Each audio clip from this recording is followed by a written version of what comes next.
Hello, my darling. Welcome to one of the many episodes of Sarah Kate Style. I have my tea and I'm just so excited to see you. It's been a bit. So darling, I wanted to tell you my story. Before we get into that, I wanted to, a part of my story. I don't know. I feel like my story is always ongoing because my relationship with Christ is always ongoing and growing, and he's always showing me new ways that I can improve and seek him in a deeper, more rich way. So I feel like the beautiful part about our stories is that they're never ending and there's just more chapters and more stuff being written. Well, he's already written and we just get to read it, and it's just so cool. But anyways, I was doing some research for this YouTube channel about if you want like an online marketing presence for your, I want to run my own corporation. So there's all this stuff that you can do to market your goals and where you want to head at, where you want to go. And one of the areas was find your target market, find your niche of people that you want to impact with your product, with your business specifically. And I was thinking what are things that I'm passionate about on this YouTube channel that I like talking about? One, it's my faith, the faith of God, and my relationship with Jesus Christ. Two, it's personal style, fashion, finding ways to help your confidence boost as a lady, ways to make yourself know and feel secure through inwardly, through outwardly. So I thought with personal style, that's something I really enjoy talking about on here. And then three, skincare. I love skincare. So I thought I get to talk about these awesome products that I totally love and have done great for me with my acne. So I thought I love talking about all of those things. And I thought, who specifically could I target all those great things to? And I was like, God, I was asking God a lot of questions. One, I was like, what do you want to do with my life? Direction, where do you want to go? But that's a whole nother thing. Two, who do you want me to reach specifically with this YouTube? I'm putting a lot of hours in for a YouTube channel and a skincare business. There's got to be someone specifically that you want me to reach.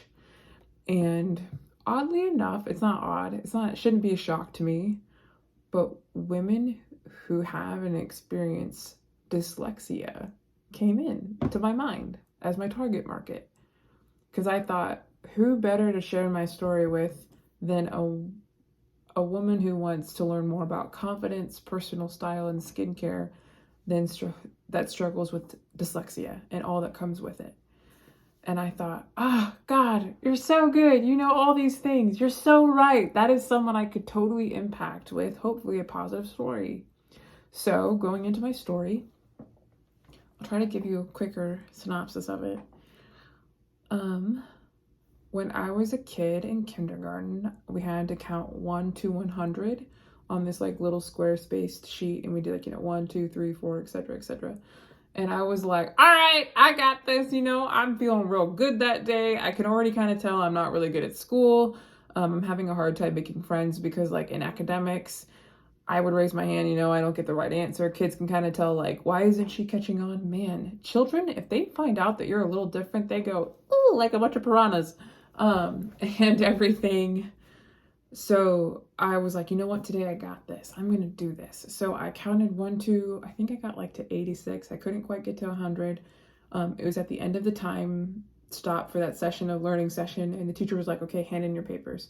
So I'm handing in my papers. I'm thinking I got this. This is me. My little kindergarten brain was like, I'm so excited. I could do it. And a couple weeks later, I get the sheet back with the graded paper from the teacher. And I notice that a bunch of the numbers are in red. And I was like, what? I had this. Why is this in red? And I'm looking at all the other papers, the graded papers on the kids, my students, the kids next to me, and their papers aren't as red as mine. And I'm like, what is going on? So I went up to my teacher and I was like, why is my paper marked in all these different, in red marker? What did I do wrong? And she goes, oh, numbers are just backwards. And she didn't say anything else, but she knew. I had good teachers. And I was caught on to it at a very early age with my parents, by the way, which is such a blessing from God to catch on to it at a very early age, to get the help early to develop those skills. But that's fast forwarding. And I was like, what? These aren't backwards. Yes, they were backwards. And so after that, my parents met with my teachers and they said, I think Sarah might have a learning curve. She might have something that's not clicking, or there's a reason why in academics things are not clicking as well with reading like her peers during like reading test skills and stuff. So they put me in a bunch of testing and I had to do all this different things like flashcards and stuff, and they found out that I was severely dyslexic. And it explained so much. They also found out that I had severe ADHD, and I still do, but that's another discussion. And so it just explained like why riding a bike or learning how to swim, my sense of direction is so awful. To this day, it's still awful. My friends are like, okay, Sarah, tell me how to help you get home. Like, what road do I take? And I'm like, we're just gonna Google Maps it.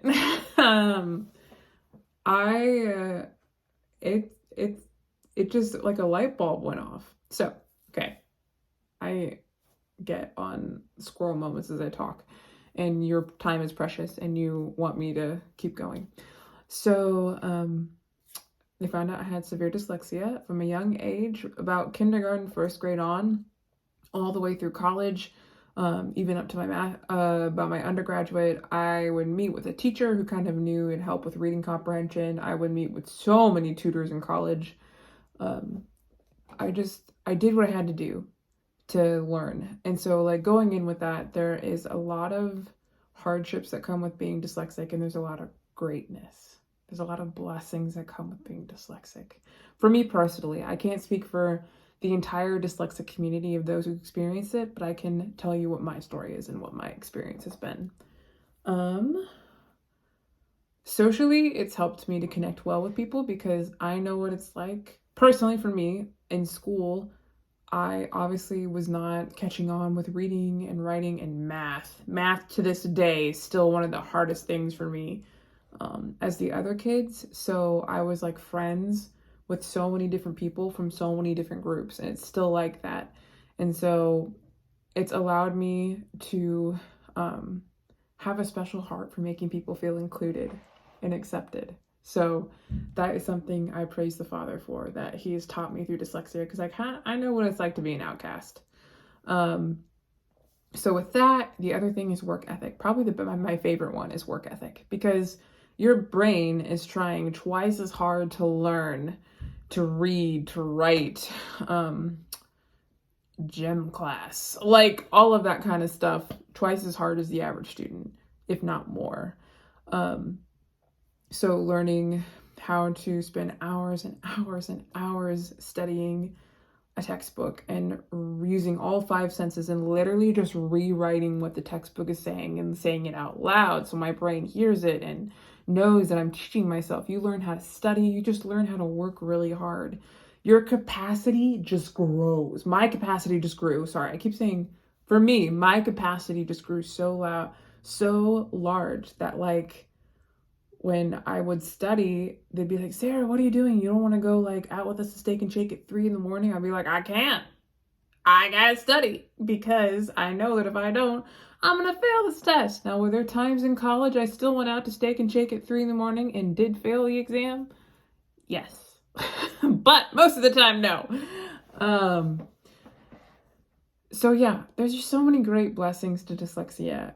It is hard because I felt like an outcast because I didn't learn like the other kids. I definitely went through hardship with that in my peers, but at the same time, I made some amazing lifelong friends, and I continue to make friends. And it didn't mean that I couldn't be myself. In fact, it taught me to love myself at an easier rate, I think, sometimes, because when you're kind of already socially outcasted and you're failing in school and stuff, I just kind of learned, I was like, you know what, this is me, and I like me, and people are either going to accept it or they're going to deny it. So I'm just going to be fashion forward. I was super creative. I'm just going to work really hard, and even though if I keep getting an F, I'm going to keep working until I see an A. And it finally came through. And I got high honors in my master's courses. Praise the Lord. But like, I'm just saying with that going forward, like the work ethic and the hard work that came with all the bad, there's so much good that God does. And that's what I love about being dyslexic or having dyslexia, whatever the proper way to say it is. It is such a blessing in my life. And I'm glad that I am.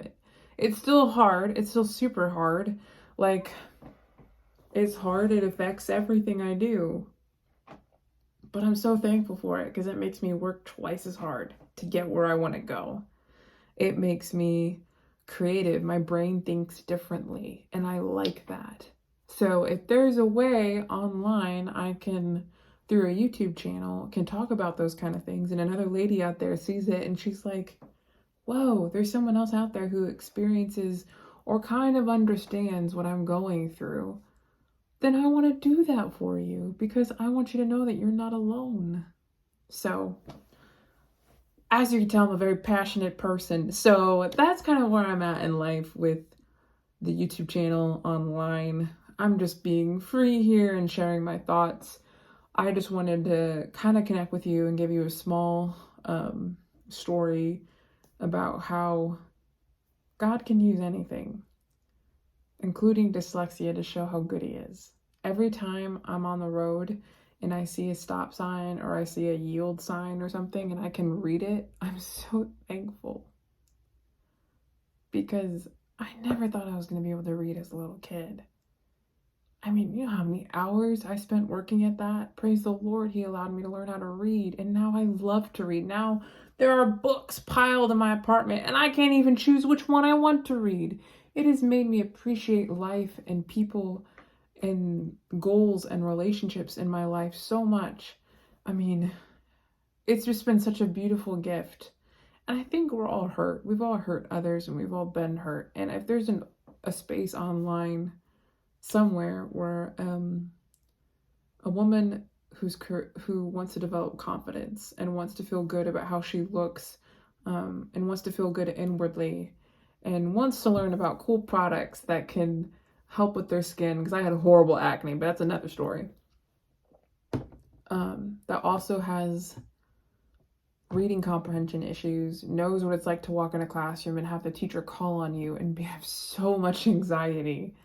I'm here and I want to share my story with you in more episodes. So thanks everyone for tuning in. This video was kind of weird, but that's where I'm at. I was just being real.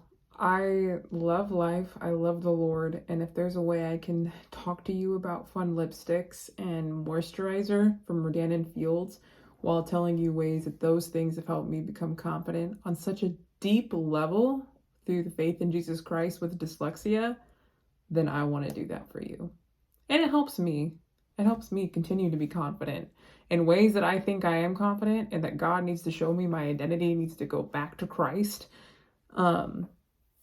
and develop more security in him, then to go against those insecurities, then I want to do that. So thank you for tuning in. And here's to many more episodes in life with Sarah Kate Style. I'm so excited.